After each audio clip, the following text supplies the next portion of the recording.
logical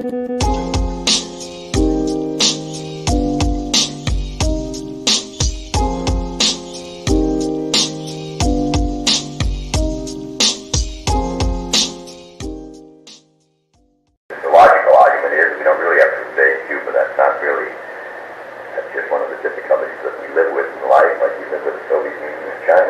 It becomes of no value unless the weapons, and that of course includes the doggone airplanes that can bomb it, unless the weapons that can cause trouble there are eliminated.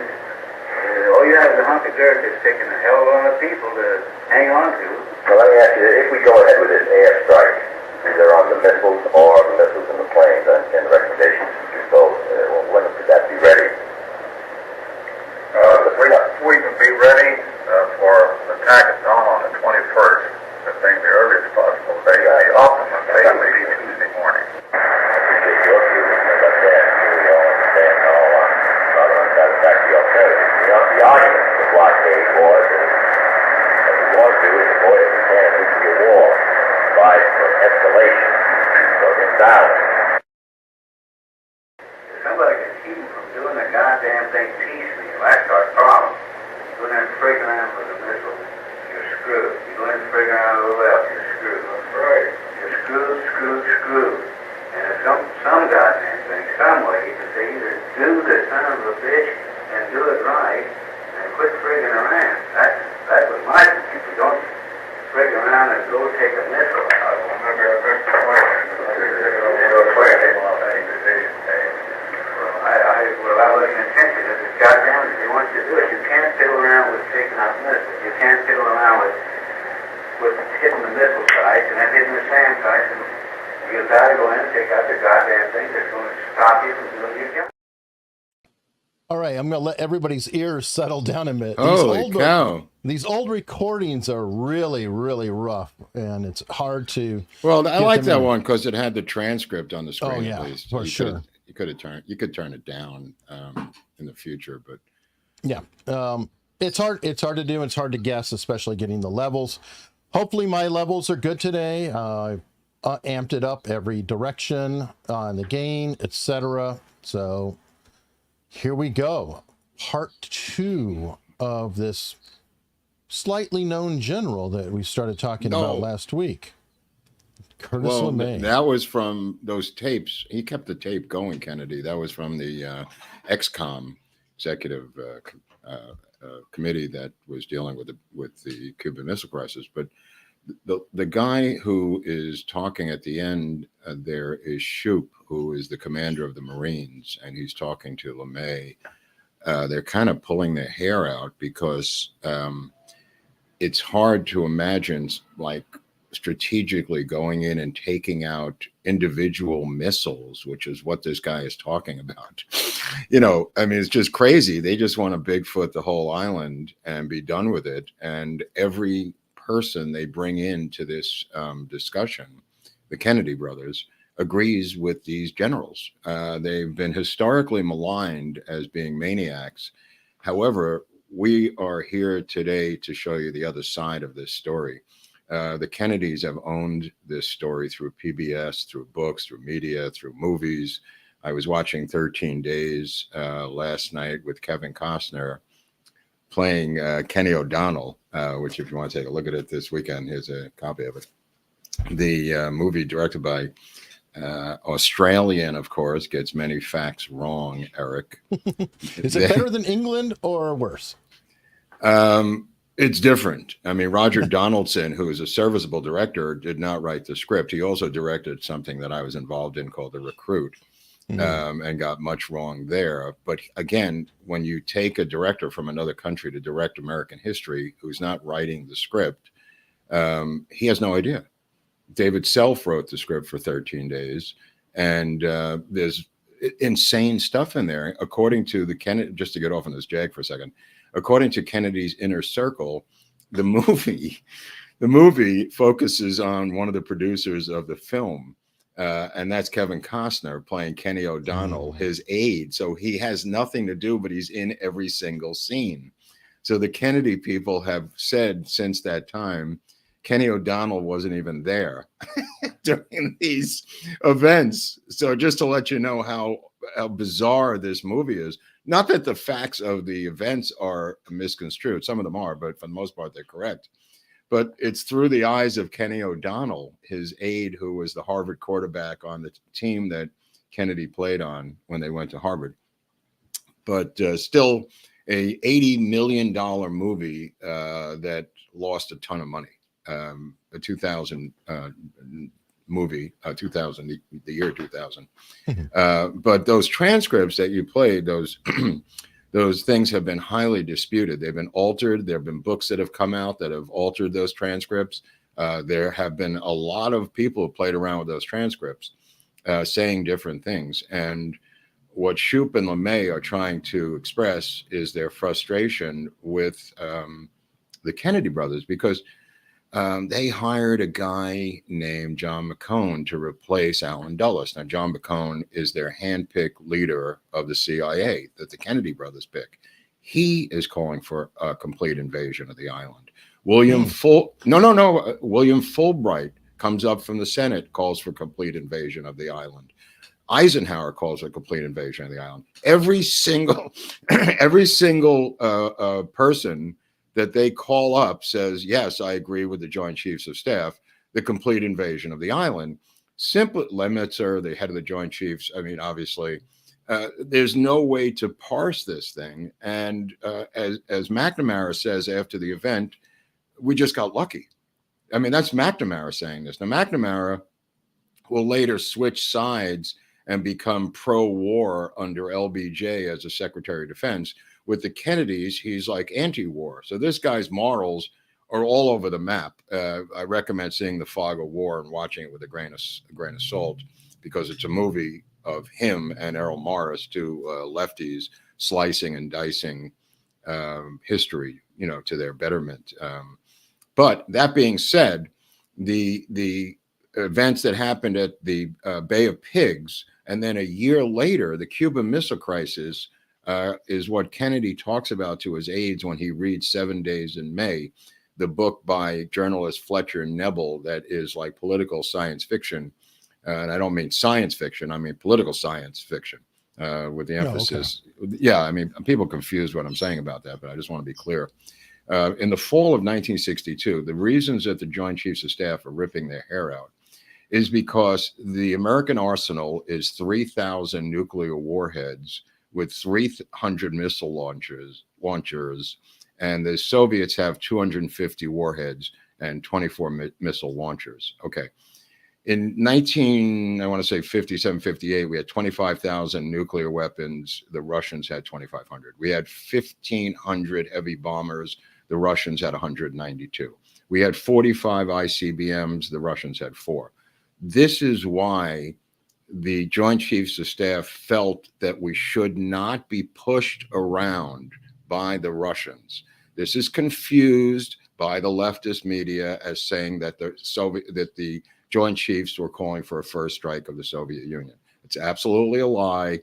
They simply had superiority up the kazoo of nuclear weapons and did not want to be pushed around, and they just felt it was insane that the Kennedys allowed this to happen. Now, Eric and I discussed during the week, it may have been that the Kennedys were uncomfortable with this huge nuclear gap, that they wanted to feel comfortable with the Russians having the same amount of weapons as we do. Right. I have a theory about that. Go ahead. There's an argument that crime is caused not by poverty, but by disparity in wealth. And that causes violence and strife. And that's a very common leftist view, that the disparity of wealth is causing the problems.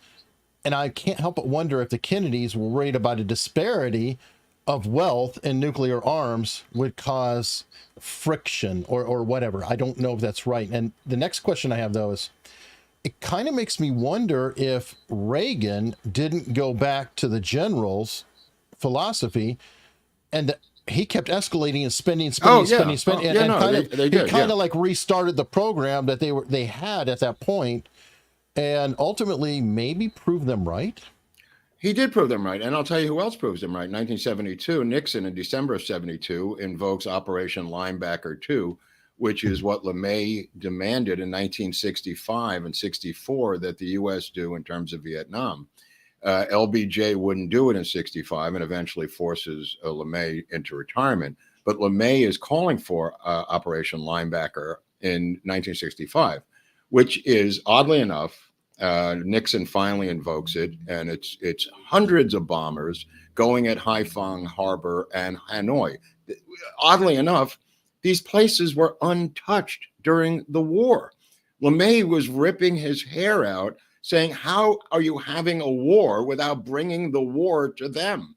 He disparaged all of this minor stuff that McNamara had assembled of having U.S. jet fighter pilots go up in these battles with MiGs when we had so much military superiority in terms of B-52 bombers. And Nixon finally brought them to their knees in Paris with the peace talks. And even the left acknowledges that Operation Linebacker 2 ended the war in Vietnam. Now, LeMay is not given any credit for this. However, that's where Nixon got it from. That's what ended the war. I want to push on that chat a little bit because I knew this was going to be contentious. Somebody saying, "And did we win the Vietnam War?" No, we didn't win the Vietnam War, but that allowed us to pull out with some degree of ability to at least stop it. We didn't win, but we stopped it. It ended, and we needed to get home. Next thing is how much violence, because people are talking about, well, we've been in war forever. How many wars happened during Reagan during the escalation? There were none for 4 years during Trump. I don't recall any wars. And during Reagan, we had Grenada. He invaded Grenada. That was the biggest thing there. And my point is that wasn't involving nuking anybody. Right. I don't think people, I don't, right. I agree. I don't think people understand what peace through strength means. I really don't think they understand that. The massive nuclear superiority that we had over the Soviets allowed the Joint Chiefs of Staff to sleep at night knowing that we had massive nuclear superiority over the Soviets. The Soviet equals of them on the other side wouldn't make a move on the planet Earth. And I'll give you an example. We go to DEFCON 2.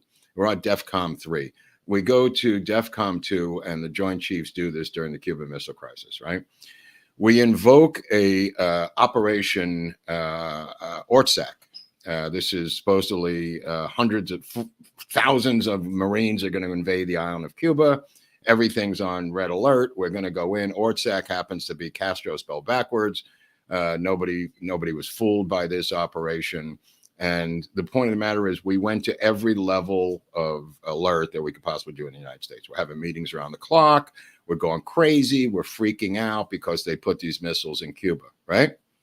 Mm-hmm. The Russians never went to red alert. They never armed their missiles. They never moved on Berlin. They never had any sort of DEFCON movement whatsoever on the earth. During the entire operation, the Russians did absolutely nothing. We went batshit crazy with our hair on fire. There was no equal version of that in Moscow. They did not freak out at all. They didn't do a goddamn thing, which was what LeMay said they wouldn't do if we moved on Cuba. Kennedy insisted that they would move on Berlin. There was absolutely no physical, political, or military movement on the part of the Soviet Union during the entire Cuban Missile Crisis. You could look it up. Cool. So let's go ahead and start there, because that's where our tale begins today. Well, no, we have to go back. No, it's not starting there. I just wanted to come in there because we have to go backwards a little bit in time. Sorry for the nonlinear storytelling, but some of you people may be able to follow along or go backwards, whatever. We got to start in 1947 because that's the Roswell incident that occurs where a spaceship is found in New Mexico. I got to go backwards. I'm sorry. The only reason I started here was because Eric had that tape. I just wanted to explain it. But if we go to the incident in Roswell, which happens in July of 1947, literally a couple of months later, in September 1947, something gets created. That's the United States Air Force. The Roswell incident happens in July of 1947 in New Mexico. They take the remains, whatever they are, ship, body, metal, balloon, whatever the F it is, to Wright-Patterson Air Force Base. Okay, where is that? In Dayton, Ohio. What's from Dayton? That's where LeMay is. LeMay is there because he learned about flying from the Wright brothers in Dayton, and he grew up in Columbus. So he is at Dayton, at the Wright-Patterson Air Force Base. They have a thing there called Hangar 18. And all my UFO friends are going to know, Hangar 18, holy crap, how did you know about Hangar 18? Okay, we're going to go down that rabbit hole for a second. There's a lot of dots today. I'm not going to be able to connect any of them probably, but I'm going to put a lot of dots on the board today, and maybe someday they'll be connected. One of the dots is that LeMay was in charge of this Air Force base. He was in charge of a project called Project Blue Book. Maybe you've heard of it. Thousands and thousands and thousands of pages of UFO sightings trying to be explained by the Air Force. In his memoir, this is a pragmatic, nuts and bolts MFer who explains in his memoir that there were tons and tons of aerial UFO things that he and his team could never explain. And he says it lightly. He doesn't go into detail. He says, we investigated the shit out of all of these things and solved most of them. He says, however, there were many, many, many that are in the book, in Project Blue Book, that he can never explain. Okay. Just want to tell you that. You can take it with a grain of salt. He's not a nut. He knows everything about air flight and airplane. I mean, there's nobody more knowledgeable about the air and flying things at that time in American history than Curtis LeMay. Okay, so him and his team are at Wright-Patterson Air Force Base, and it's the situation is that Hangar 18 is not really a hangar. It's Building 18, and there's a hangar in Building 18. I think it's Hangar 24. And a guy contacts him repeatedly and says, I want to get into the Blue Room in Hangar 24. I want to get in there and see this body, and I want to see the ship, and I want to see everything. And LeMay tells him to drop dead. He says, you ain't getting in here. He starts screaming at him. Says, you're not getting in here. Nobody's getting in here. He flips out, LeMay, at this request by this guy who wants to get in there. Now, this guy has some muscle. He's a United States senator, and his name was Barry Goldwater. And Barry Goldwater, again, no crackpot. He served under LeMay, a major general. I don't know if you have a photo of Goldwater in his military outfit. He was also involved in World War II. Air National Guard, was a major general in the Air National Guard out of Arizona. A series of letters are written to Barry Goldwater over the years, and he eventually ends up telling the story I just told you on an obscure show called The Larry King Show on CNN in 1988. The story goes back to this time here after the war in the early 50s, but he gets letters and letters over the rest of his career politically, Goldwater, from people who are asking him about Hangar 18. And he responds to all of those letters. And he tells them in detail what I just told you briefly about how he tried to get in there for years, had to give it up, was rebuffed by LeMay, and just never could as a United States Senator. And he was on all these committees investigating Project Blue Book and stuff, Goldwater. And we famously remember Bill Clinton saying he was going to reveal what was in there, Trump saying he was going to reveal. Every president that comes into office says they're going to reveal what's in Project Blue Book, but that never seemed to happen. 1959, a guy issues a statement about it, and he says, we find ourselves faced with powers which are stronger than I assumed, and whose base is at present unknown to us. More I cannot say at this time.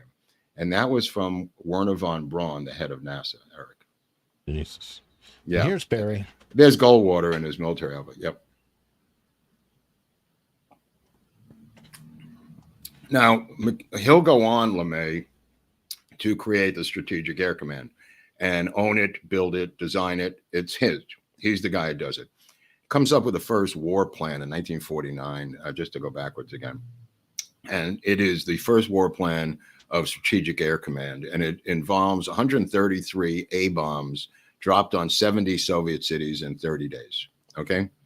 And in 1956, he starts the 24-hour air coverage of the bombers around the world. 24 hours, they're airborne. Now, he's not doing this as a warmonger. He's asked to come up with these plans by the Joint Chiefs. Everybody blames LeMay for the firebombing of Tokyo. He didn't come up with the plan for the firebombing of Tokyo, my friends. He implemented the plan for firebombing of Tokyo. He was the guy, the gunslinger that you bring in your town when it's taken over by ornery ex-Confederate soldiers who are going to shoot up your town and are, drinking your liquor, and you got to bring in the guy, the marshal.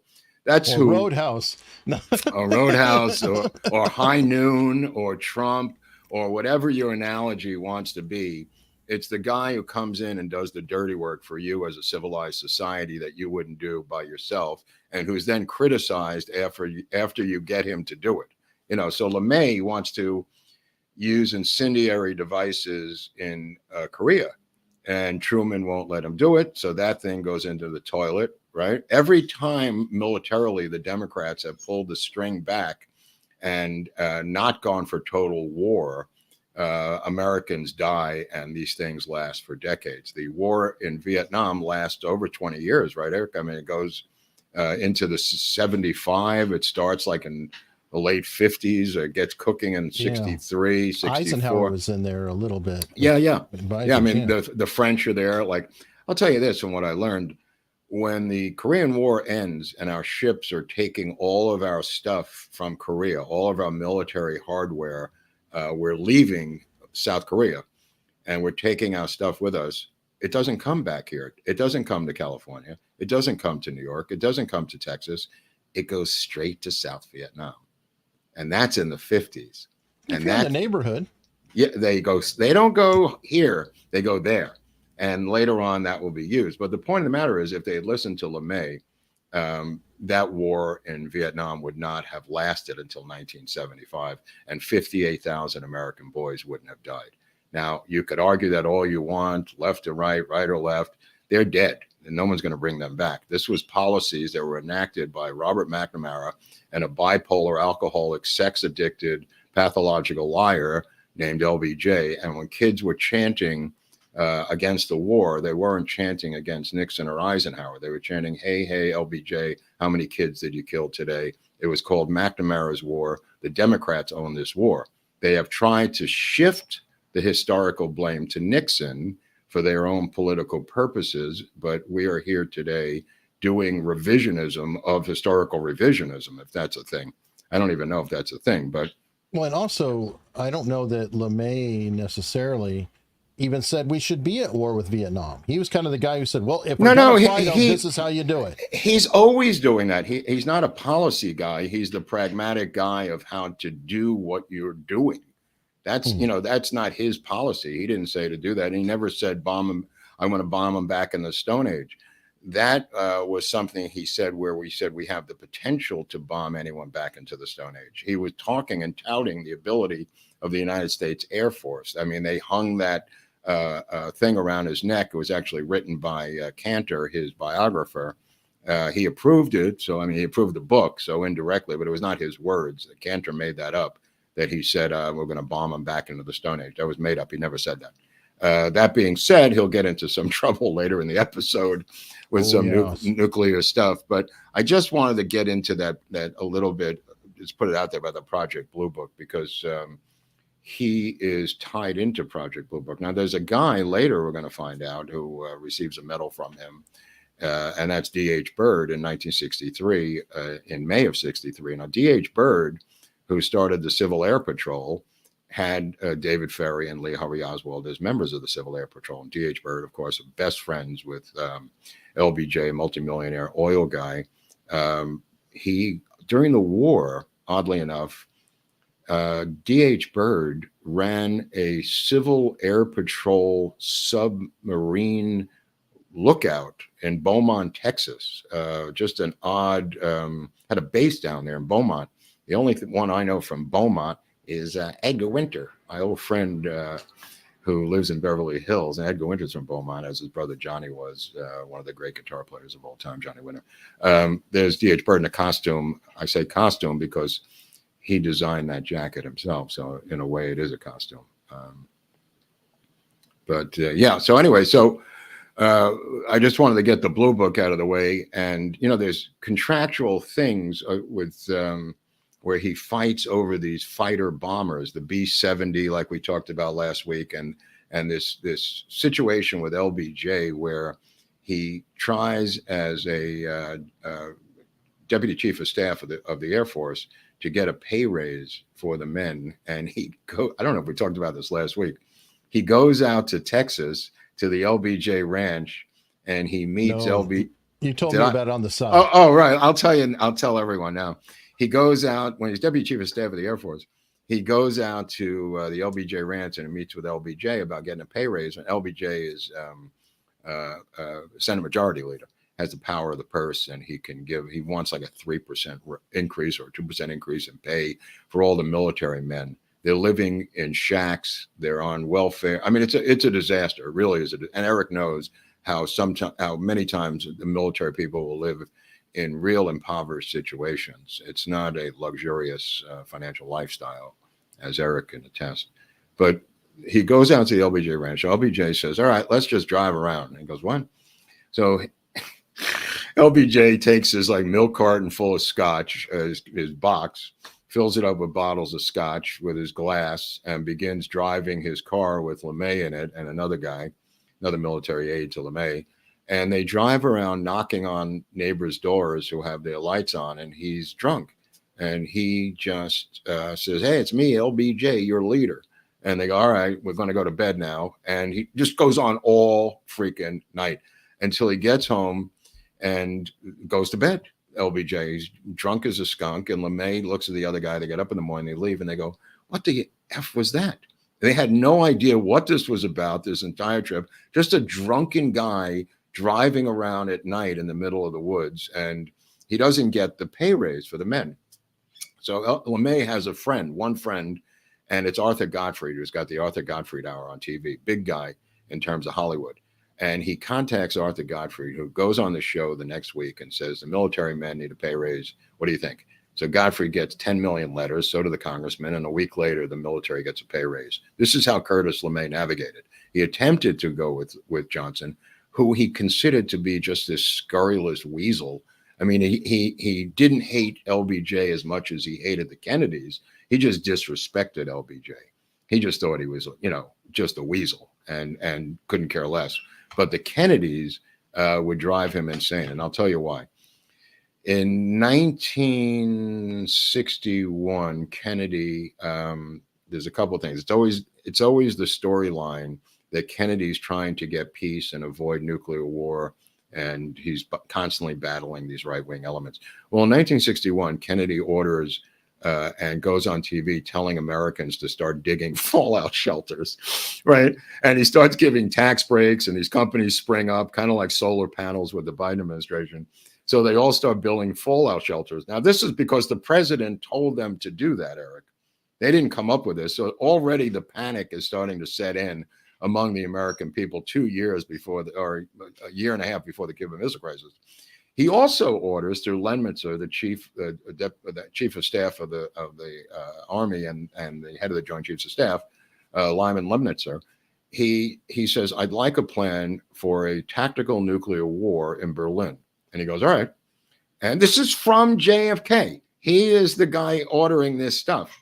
And Lemnitzer contacts certain guys, and they come up with a plan involving tactical nuclear weapons in Berlin. Now, this is one of them. This is the Davy Crockett.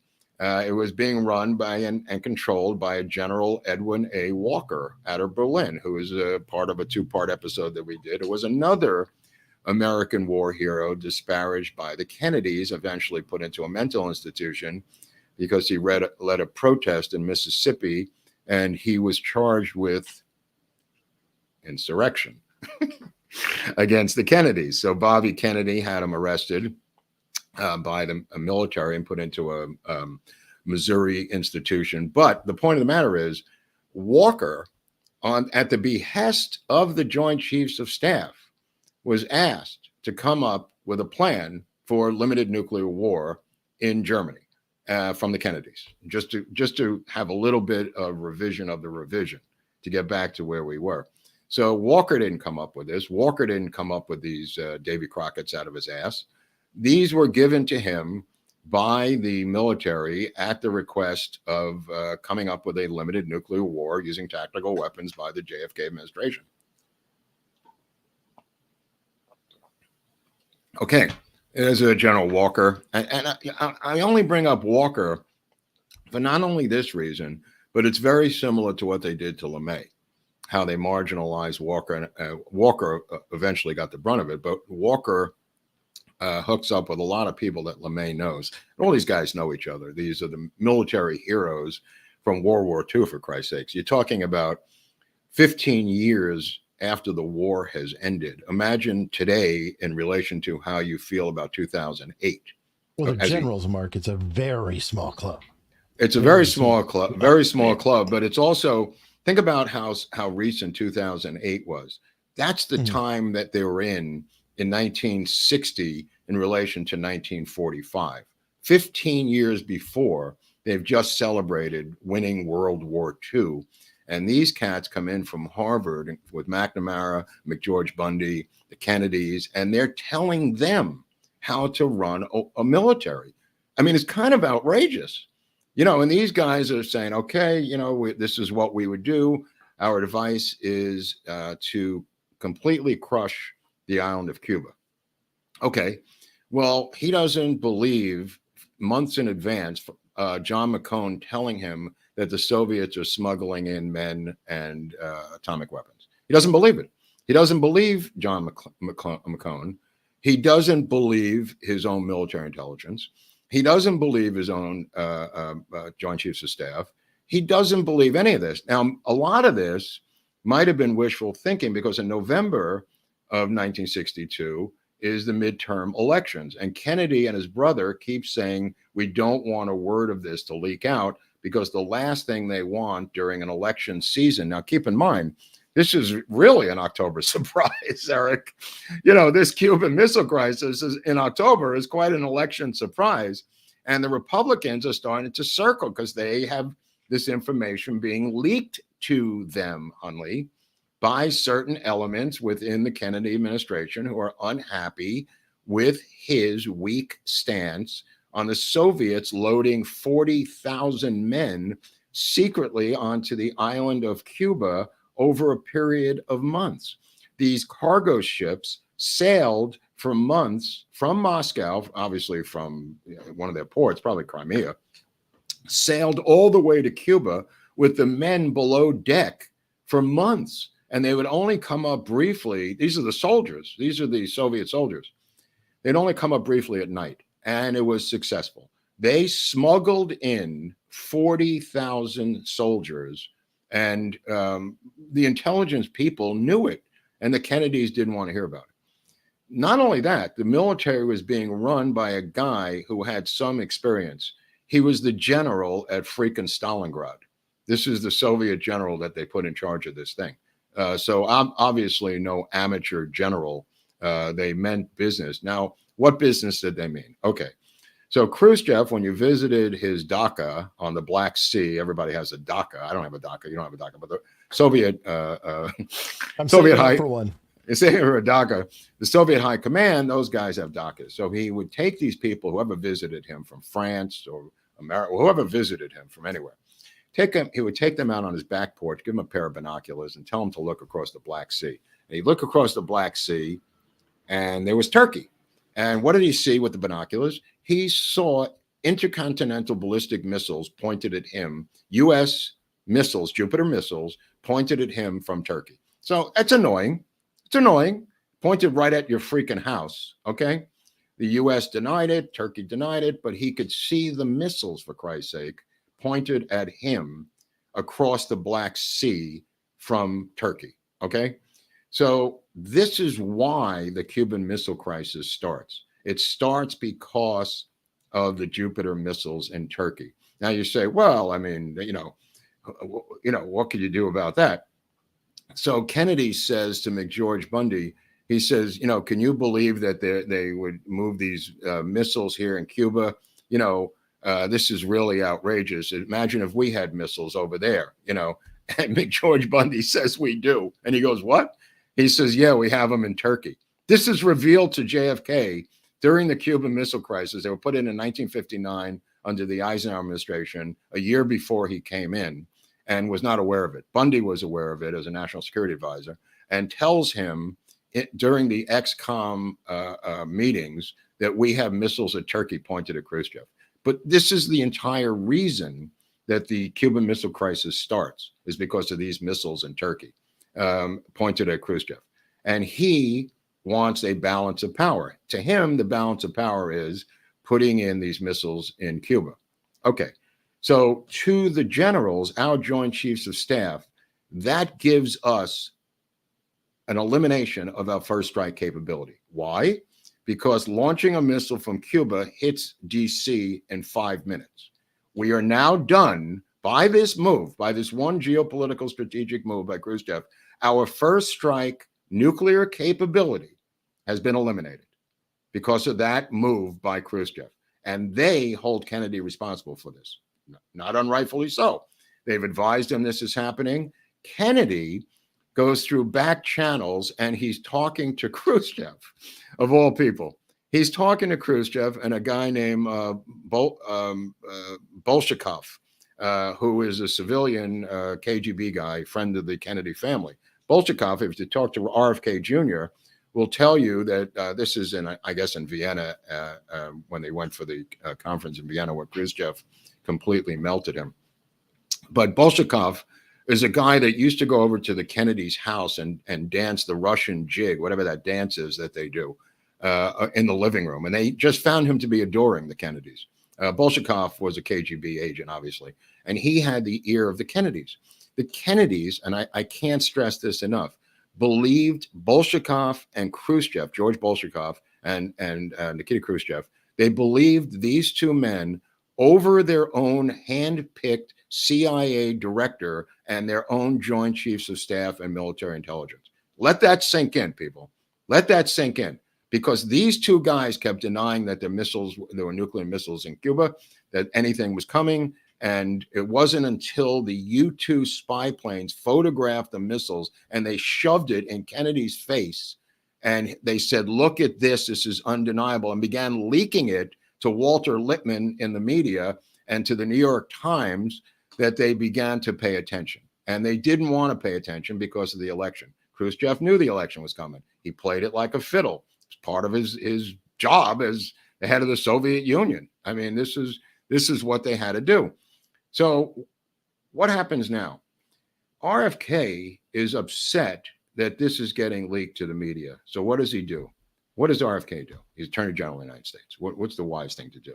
He physically breaks in to the offices of the Joint Chiefs of Staff of each member at the Pentagon. Physically breaks in. You want to talk about Watergate? You want to talk about plumbers units? He breaks into Baldwin. I think it's Malcolm Baldwin, was a New York Times military reporter, breaks into his office to see if he's leaking. And he wasn't leaking, and neither were the Joint Chiefs leaking.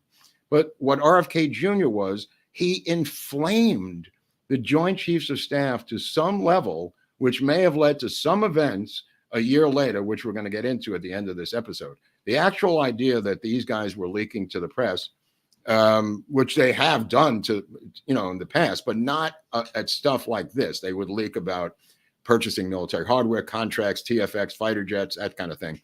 But the RFK went so far as to break into their offices. That's a bridge that's pretty far to cross, Eric. Yeah. Interesting, too. I was going to say separation of powers, but it's the same branch, so it gets a little weird in that.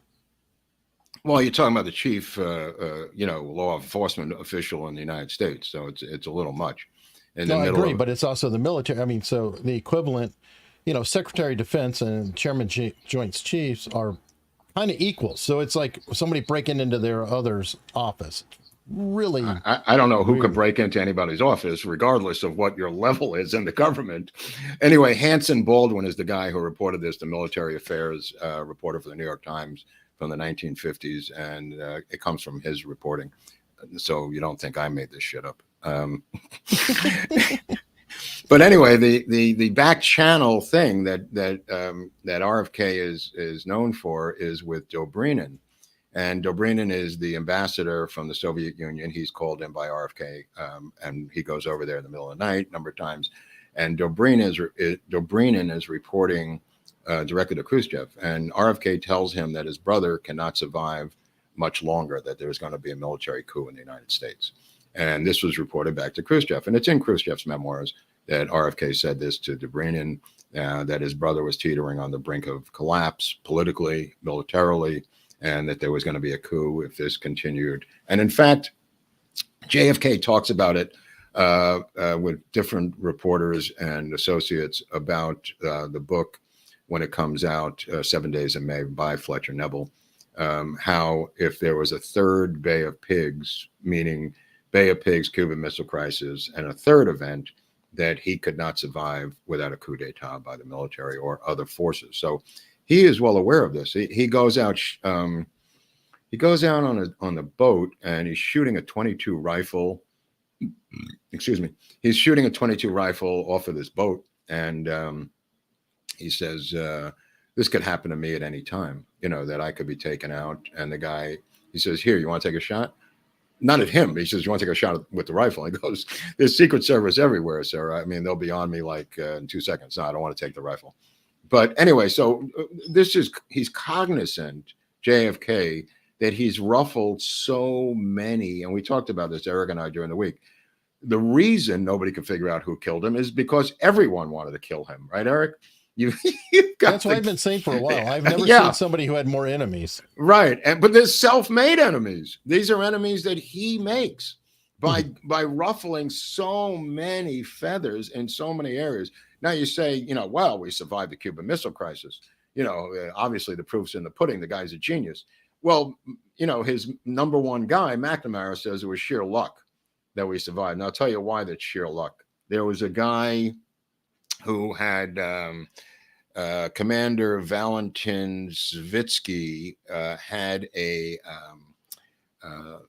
sub. He had a submarine, and the submarine had nuclear-armed torpedoes on it. And the submarine was guarding the ships that were going to run the blockade that Kennedy had ordered, calling it a quarantine in some Orwellian doublespeak. It was a blockade, a naval blockade, and this submarine was there to flank the ships coming with missiles and men from the Soviet Union into Cuba.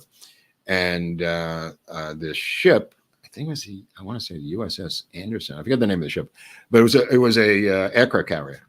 It was an aircraft carrier. Yeah. They encountered the Soviet sub alongside the freighter. The freighter was coming with the stuff. So they launch depth charges against the sub, Eric, and they knock out the sub. The electricity goes out, and the sub, the men are saying goodbye. They're going to die. They're going to the bottom. And the commander of the sub believes that the nuclear war has started, that's why his ship has been knocked out. And he says, well, we're not going to go out like cowards without a fight. The world is obviously at war. We've been attacked by the United States.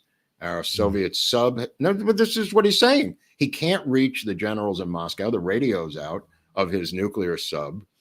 And he calls for the arming and launching of nuclear torpedoes. And as they're rolling into the torpedo bays, there's a guy on board the ship who is a political advisor named Vasily Arkhipov. And he talks the commander of the Soviet submarine out of launching the nuclear torpedoes. And it wasn't for this guy who had the wherewithal to say, let's wait a couple of minutes and find out if we're really at war with the United States before launching this nuclear torpedo, we would have been in a nuclear war. What I'm saying is it was sheer luck. It wasn't the navigation of RFK and McNamara. There was luck involved with this crazy thing. And as per McNamara's own discussion. Now, Ortsac, the operation, 1962 in the Caribbean, was 79 ships, 30 aircraft, 40,000 troops, 7,500 Marines, Eric, and they were practicing a mock invasion of an island. The island to overthrow the leader, it's obviously Cuba. And they were just going through these war games So the Soviets looked at this and said they're planning an invasion of the island, for Christ's sakes. And in the middle of all this, there's a guy named William Harvey, CIA operative, who puts together a team of 60, I think it was 60 commandos. I think, dude, this is an unbelievable story. William Harvey is the guy that dug the tunnels underneath the Berlin Wall for the CIA when they built the Berlin Wall. He was a hero who, he dug the tunnels underneath the Berlin Wall and installed wiretaps on all the Soviet government buildings so we can eavesdrop on the Soviet officials in East Germany. It's William Harvey. William Harvey then becomes an alcoholic. He goes insane. Okay, so William Harvey, who was involved in the Bay of Pigs, trained the men along with David Atlee Phillips, who later come into play with the Oswald situation in Mexico City. William Harvey puts together a commando team to go in with this group of 60 commandos and take out Castro during the whole thing, the invasion. That's what he's going to do. Top guys, military, U.S. military top guys. RFK hears about this, calls William Harvey into the office and loses his shit, goes berserk. This is in the middle of the Cuban Missile Crisis. And he is fired ostensibly from the CIA. He's shipped out to Rome, Italy. He's gone. Anderson, the head of the Navy, Anderson is the Joint Chief Head of the Navy. He gets into a fight with McNamara about the blockade and how to run the blockade. This is William Harvey, by the way. We'll do an episode on William Harvey at some point. But Anderson, who is the naval head of the Joint Chiefs of Staff, whatever that's called, he's the Navy guy. He's running the blockade out of the Navy's war room. And in that war room is Robert Strange McNamara, who is riding roughshod over Anderson. And they get into one of the loudest fights in American military history of just yelling over policy and practice on how to run a blockade and how to have a blockade. So he tells him, this is how it's going to work. We send a message to the ship. We pull up alongside the ship. If he goes and he's saying, what if they don't respond? Then we do this, we cut them off. There's a whole system, Eric, that the Navy has. And he doesn't like it, McNamara. So they open fire on this Soviet ship, and they open fire with phosphorus flares above the ship, which McNamara believes are artillery shells because he's an idiot. And he starts telling him, who authorized you to attack this ship? And Anderson says, schmuck, we've been doing blockade since John Paul Jones. Get out of my office. Get out of my war room. Go back to your office. No, they're yelling at the top of their lungs. There's 80 guys in the room, with maps and boats, and they're moving the sticks around with the ships, Eric. You know what I mean? And there's no fighting in the war room, as we learned from Dr. Strangelove. So he's screaming at McNamara. McNamara is screaming back at him. And he says, they're not artillery shells, you asshole. They're phosphorus flares. It's part of the procedure. The Soviet Navy knows exactly how this works, as do we. The only one who doesn't is you. Now get the hell out of here. And McNamara won't. And Anderson is removed from power. He's shipped out to become the ambassador of Portugal. He's removed from the Joint Chiefs of Staff. But that's a subject for another day. What you're hearing here, what the audience heard at the beginning, was LeMay and Shoup talking about the plan to deal with the missile crisis. So he authorizes, for Monday morning, JFK authorizes the full military invasion of the island of Cuba. By the end of that day, he literally authorizes it by Monday. And they will begin a massive military assault on the island of Cuba. And he goes on TV every freaking night. My parents had the bags packed in the hallway, and we were going back up to the Catskill Mountains to live in a bungalow colony where we usually stayed during the summer. It was a little disorienting because we'd already started school in New York, and now everyone in New York was heading for the hills. And I mean everybody. The elites in D.C. privately and secretly told their wives to get the kids and get the hell out of town. Don't tell anybody. Typical move, but that's what they did. So anyway, this crisis gets boiled down to the removal of the missiles by the Soviets but the Soviets get what they want, and that is a assurance from U.S. U.S. president and future administrations that they will not invade the island of Cuba. And in that agreement, which is honored by every president afterwards, is the survival of the Castro regime. And all of the people under the Castro regime had to live their lives in a communist regime because of that agreement.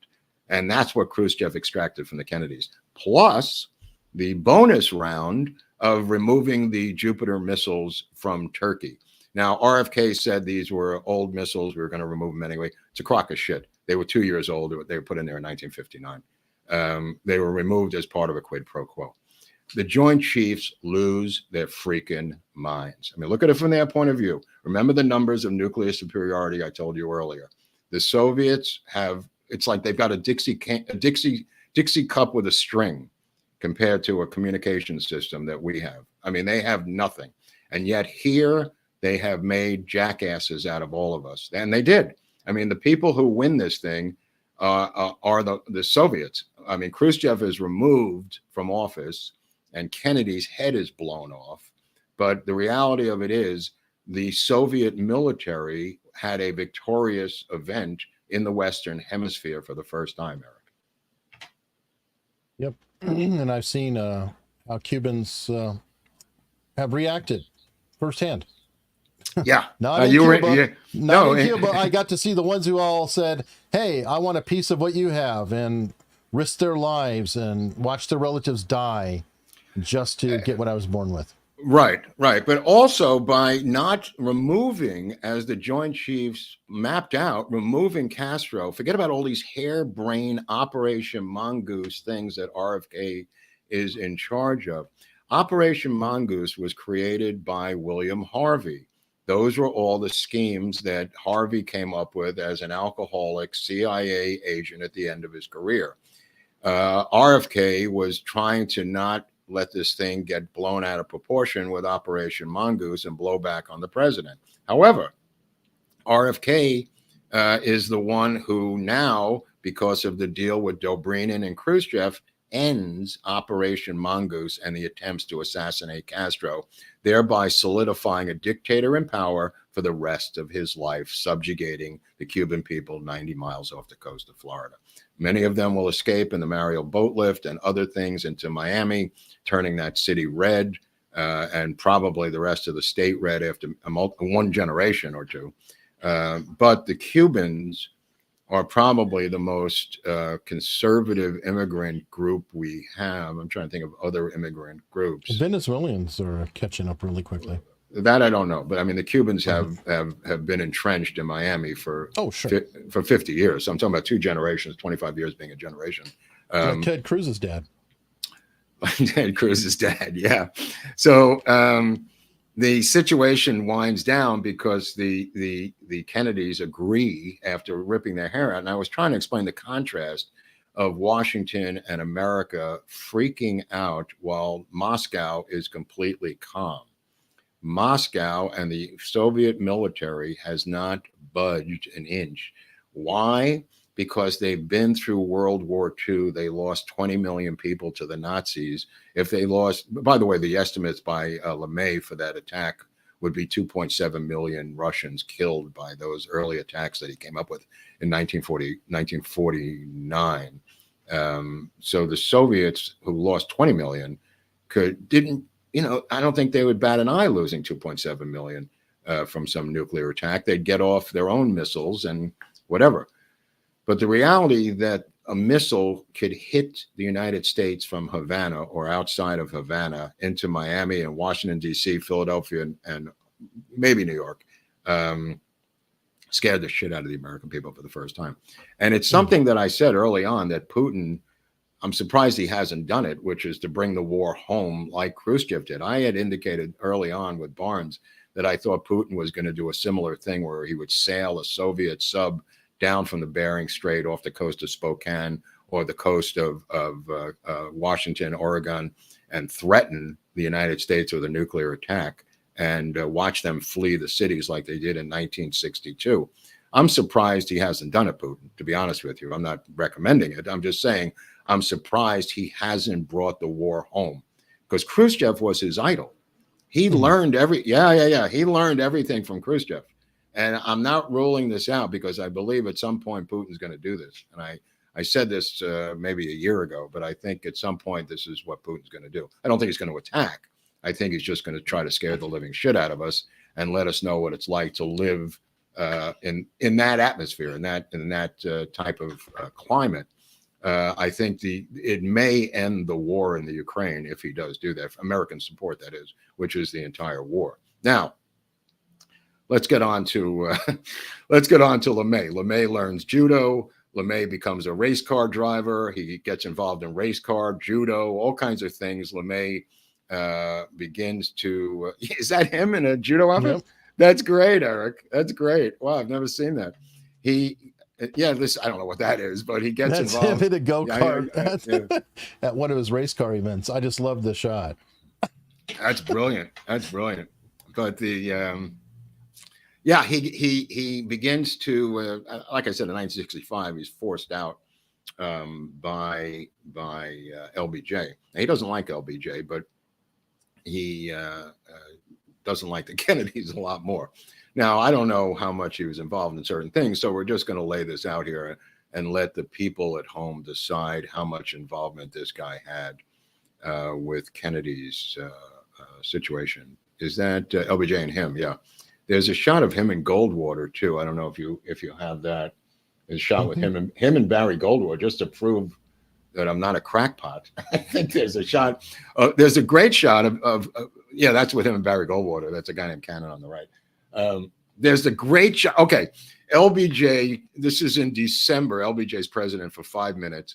Show him this photograph of LBJ with the Joint Chiefs of Staff at the ranch, sitting on these silly folding chairs at a picnic table in front of LBJ's cockamamie house. And look at this. I always love this one. That's LeMay in the center there with a cigar. There's a briefcase over there that's open. Look how country LBJ is.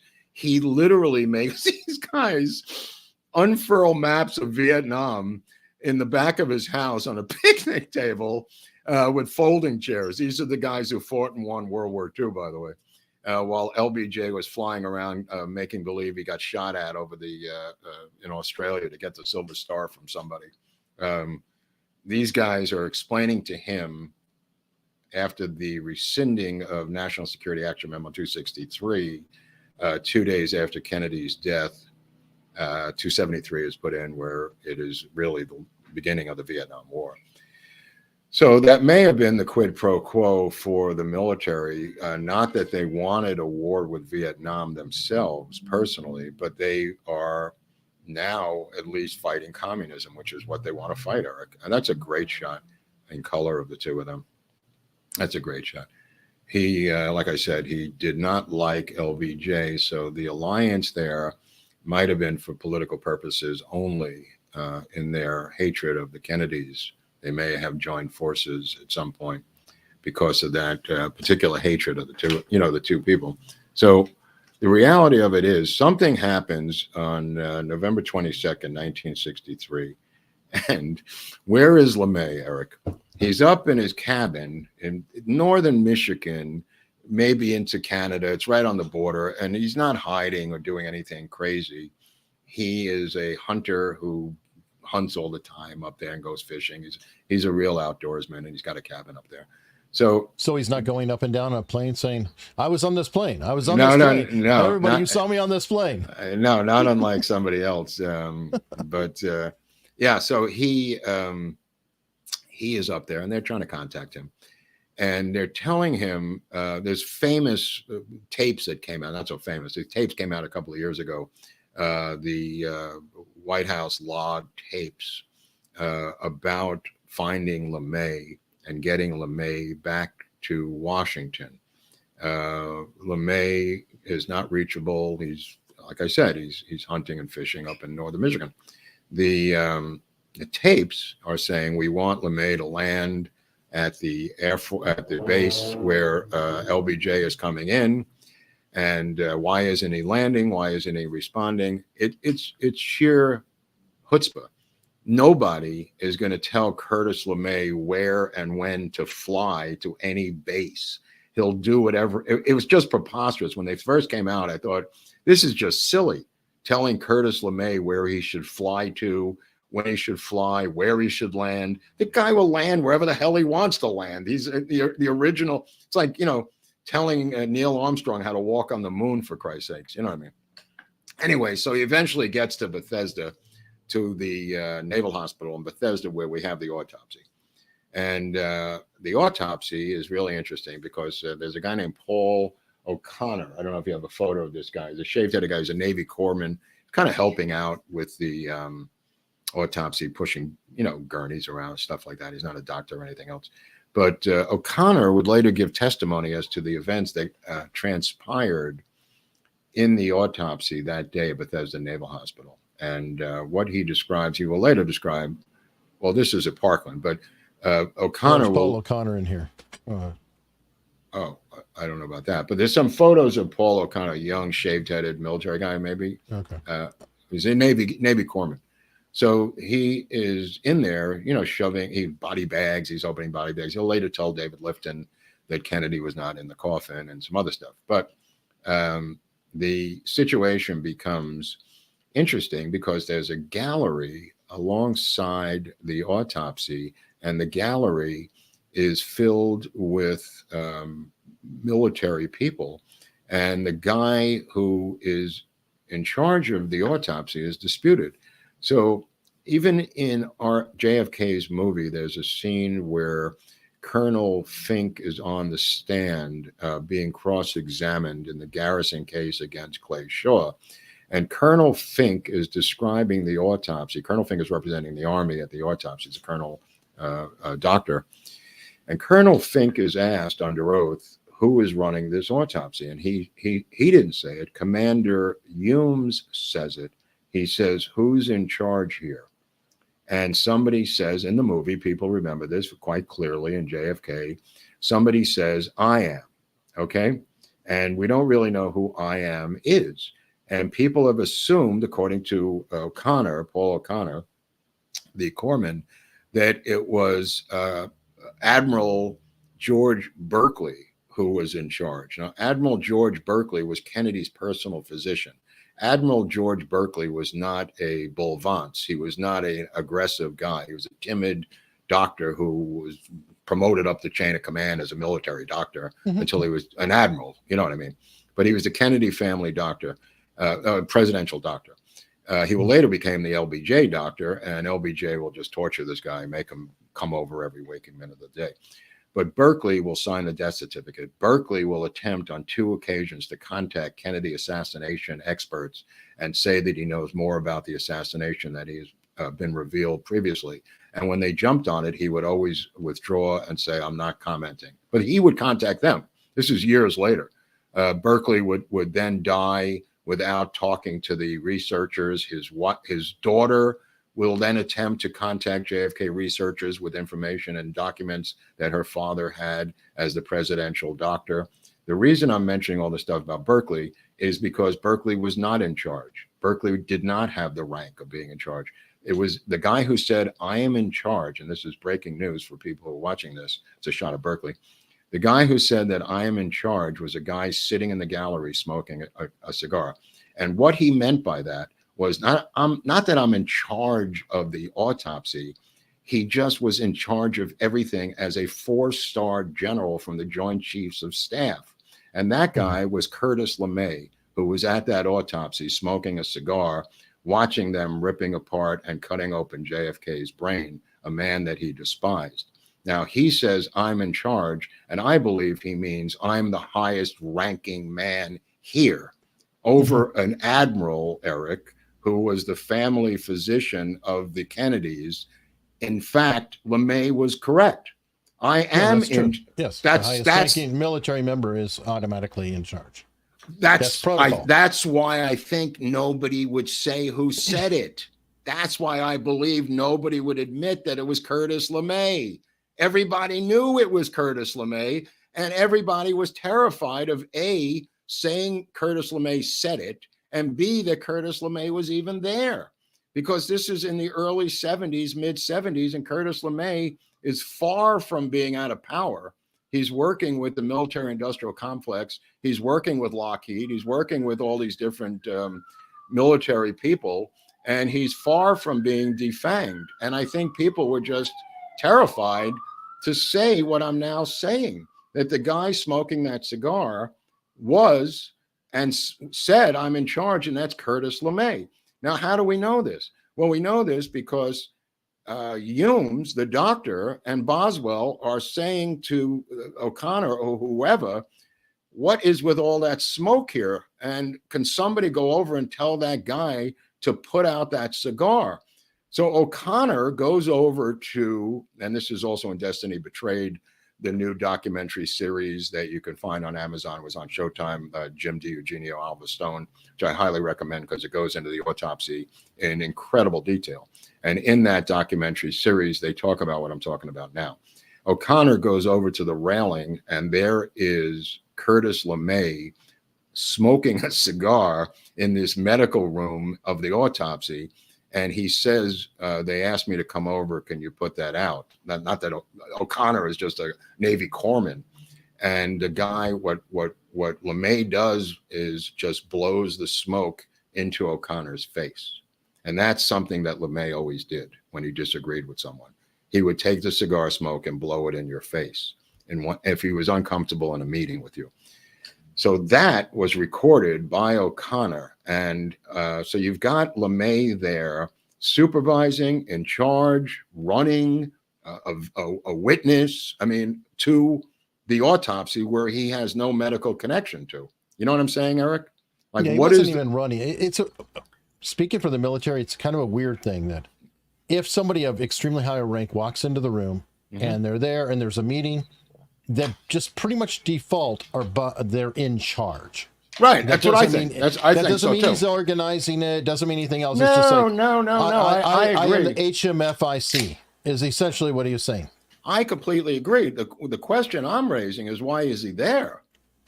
Probably gloating deep down. That's what that's what yeah, that's what I think. We're not saying he's the nicest guy on the planet here. Well, let's take a look at the people involved in this thing. Now we're going to take a little deeper look as to, I already mentioned D.H. Byrd is a close friend of his. He'll give D.H. Byrd a medal in May of 1963, a few months before the assassination. D.H. Byrd starts the Civil Air Patrol, who's a member of the Civil Air Patrol, David Ferry and Lee Harvey Oswald. That's a little odd. Oh, just to get back for a brief second about this UFO thing. It's another little oddity. Shirley MacLaine wrote a book in 2008 about UFOs in the 80s, but it came out in 2008. And in that book, she said that there was a presidential candidate running who discussed with her the UFO. The book was from the 80s, but in 2008, it came out that this candidate was running for office and discussed with her seeing the type of ship that Rich Barris saw. This giant triangular shaped ship overhead. And she put this in her book, Shirley MacLaine. It was our memoir. And that guy was a congressman. What's that? Goldwater? No. I'm just putting in. No, forget about Goldwater. Oh. That guy is now the campaign manager of RFK Jr., Dennis Kucinich. And it ended the run by Dennis Kucinich for president when the book came out. That was the end of Kucinich. Remember, he was running for president, Eric. I do, but I don't think he had much of a shot anyway. I think. Well, not after. Completely worried. Not after. This was in the primaries. It knocked him out of the primaries. The revelation that he had a close encounter of the third kind. Yeah, I vaguely remember that was back with Kerry, if I recall. Yeah.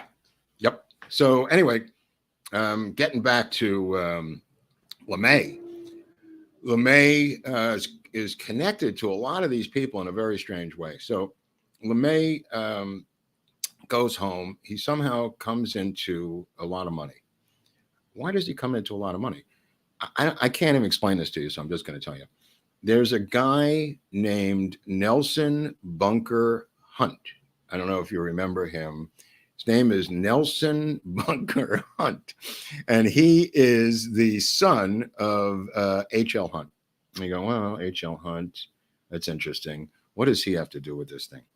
He gives something like, I want to say, $1 million in 1963 money, investment fund, to Curtis LeMay. Not 1963, 5 years later.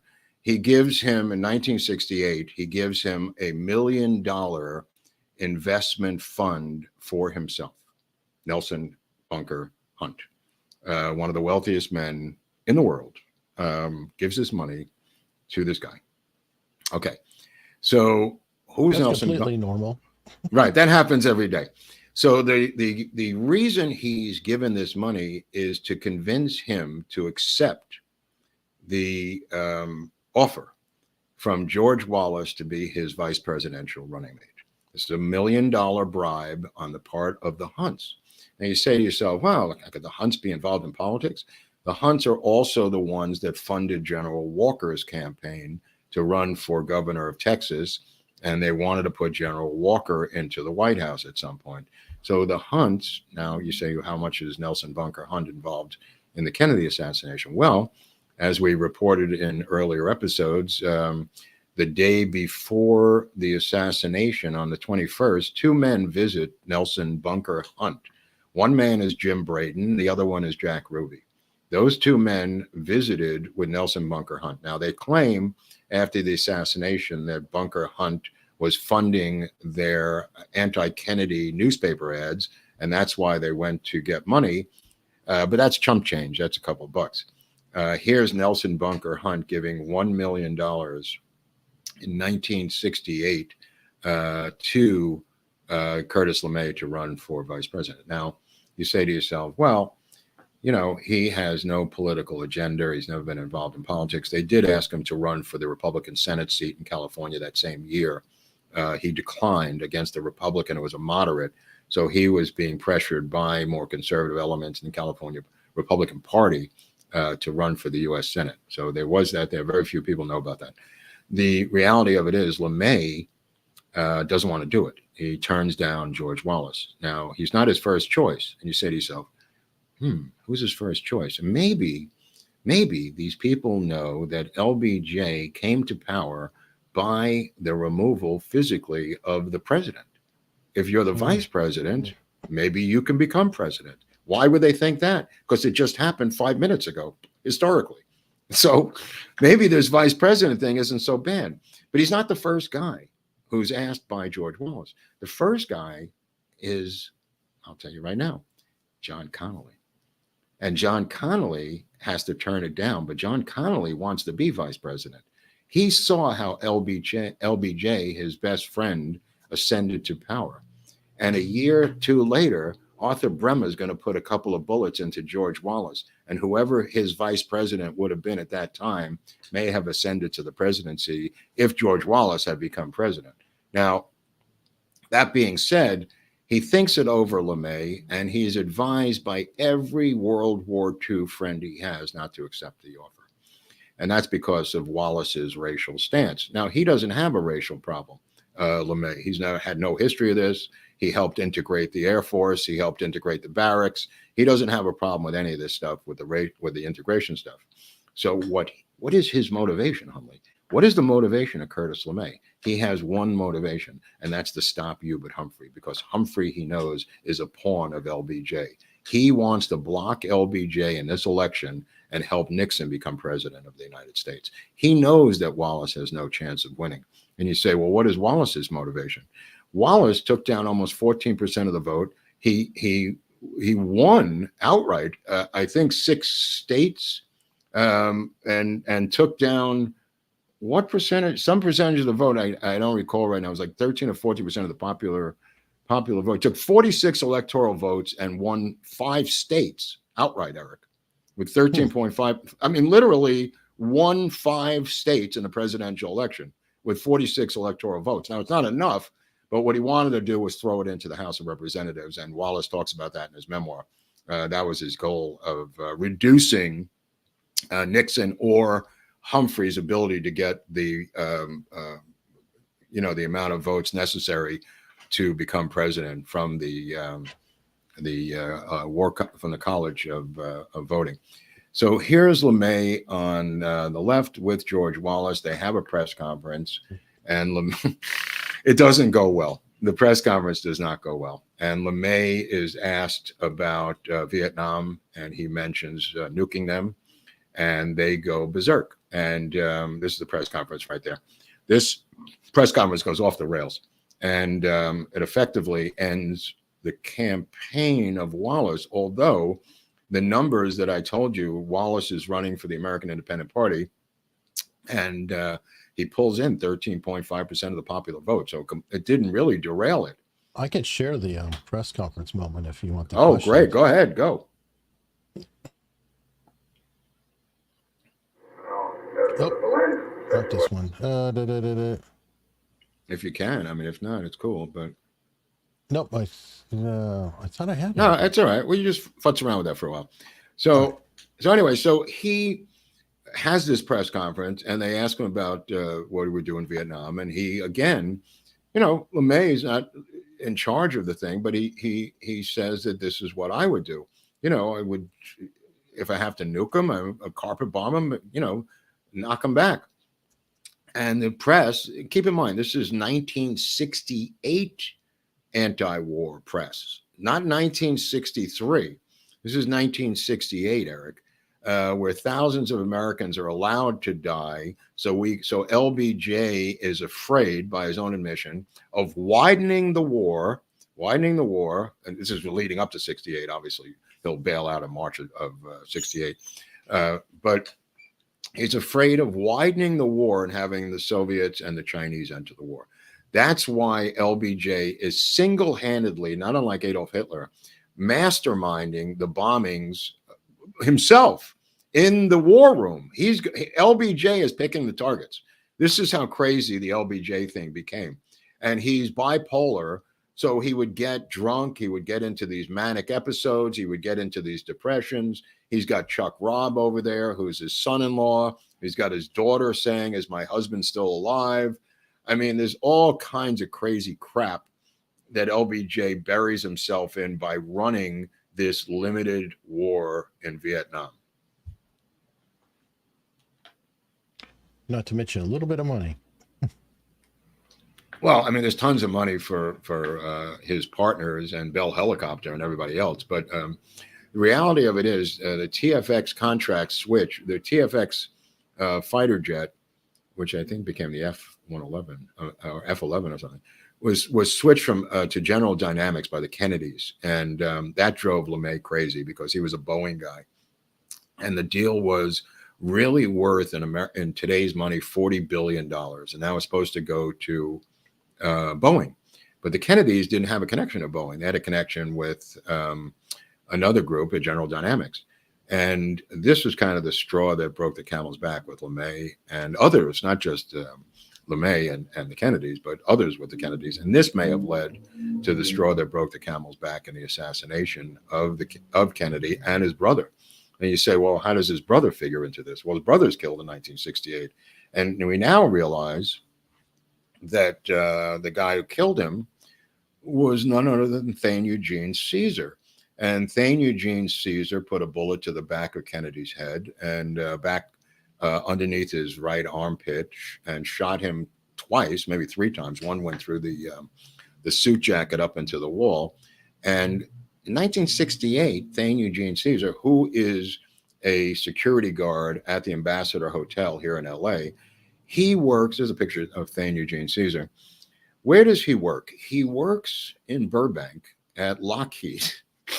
He's got a security clearance to work at Skunk Works, where they make the A2 and the Blackbird and the U-2 spy plane at Skunk Works in Burbank, and he's got a security clearance there.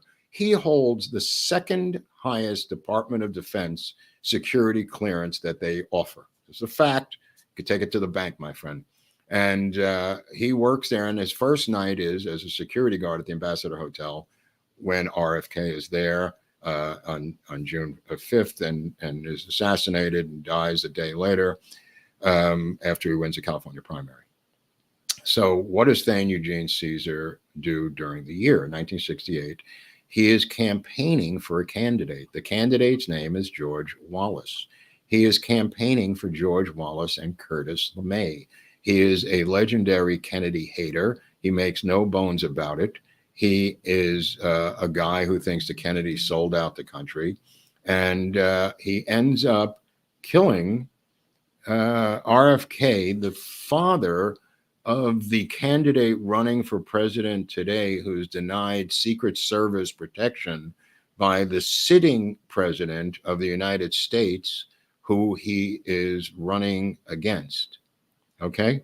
So history doesn't repeat, but there are echoes, Eric. It rhymes. History doesn't repeat, it rhymes. So there's a lot of weird connections and dots here. I don't know if I can connect them all, but I just want to put out the name of Colonel Howard Burris. And Colonel Howard Burris, who may or may not have an episode of his own later, was the shadowy military aide to LBJ. And he was LBJ's bag man. He was a guy who would get these the money from General Dynamics. He would get this, apparently he had to pay about $50,000 in cash in a brown paper bag to LBJ. And Burris was not the guy carrying the money. He was the go-between with the military industrial complex to arrange these payoffs to LBJ and his crime family. Not unlike someone like a Vindman, just pulling a name out of my hat in regards to some random name who may be a military person associated with the corrupt Ukraine situation, paying off various people to do things here in the United States. Again, the overlaps in history are breathtaking. The things seem to just be repeating themselves, and you know, I can't connect all these dots, but there's a lot of dots. I'll just put it that way. There's a lot of dots going back to that blue room at Hangar 18 with Curtis LeMay and Barry Goldwater, with the Cuban Missile Crisis, with Khrushchev, with the Kennedys, with both of them offending so many people. They got their heads blown off, both of them. It is what it is. Like Eric said, it's hard to figure out who killed him because so many people wanted to kill them, you know. Crazy. Well, we'll be laying out even more dots next week, continuing the story, all right? On something else? Yeah, we'll come up with something else. What the hell? What the hell? Something that's not exactly here, but kind of related. Well, there's that great quote by LeMay where he says, you're in a pretty bad fix at the present time, Mr. President. What did you say? He said, you're in a pretty bad fix. And then Kennedy says, well, you're in it with me personally. And then he laughs like a nervous laugh, you know, when LeMay's telling him he's in a tough spot. You know, it's but it's a lot more lighthearted than Kennedy historians have made it out to be, because he does laugh it off after LeMay says it. Yeah, I heard it. And it is kind of one of those. Yeah, well, we're kind of in it together, aren't we? Yeah, it was a figure. It was a figure of speech on the part of LeMay. I mean, LeMay couldn't string 4 sentences together. He was a grunter, and people know that. You know, people who assign all these different statements to LeMay, you could tell that they made them up when they're flowery statements. He just didn't speak like that. He barely spoke at all. To be honest with you, he grunted and said like 4-word sentences all the time. He was not, well, it might be true because he had Bell's palsy on the right side of his face, so maybe he couldn't speak, for Christ's sakes. You know, maybe that's why he just kept that cigar in there, which we talked about last week. Definitely. So, hey, do you have any of those pictures of Wallace and LeMay, like the Time Magazine one or the Wallace button or anything? Yeah, sure. Oh, thanks. I'm just curious. Yeah, I just wanted to show the audience. There's the Wallace button, and then the Time Magazine cover. Yeah, there's a couple things. Hold on. Okay. Oh yeah, this. I'd like to get this one. That's why I wanted to see that, because I have a collection of political buttons. I'd love to find this one. Wow, that's a good one, Eric. And let me see. There's more. Actually, here's a whole collection of the buttons. Oh, cool. Oh, that's great. Wow. Okay, so Wallace will run again, and he will be shot by Arthur Bremer. We're going to do an episode on Arthur Bremer, which nobody ever does because he doesn't fit into the kill a lefty assassination political spectrum. So nobody ever covers Arthur Bremer, but we're going to do it. And we're going to get into the motivations of Arthur Bremer, who he was, where he was from, how he got that far, and what it did to Wallace's political chances. And I don't know if we're going to do it next Tuesday, but we're going to do it very soon.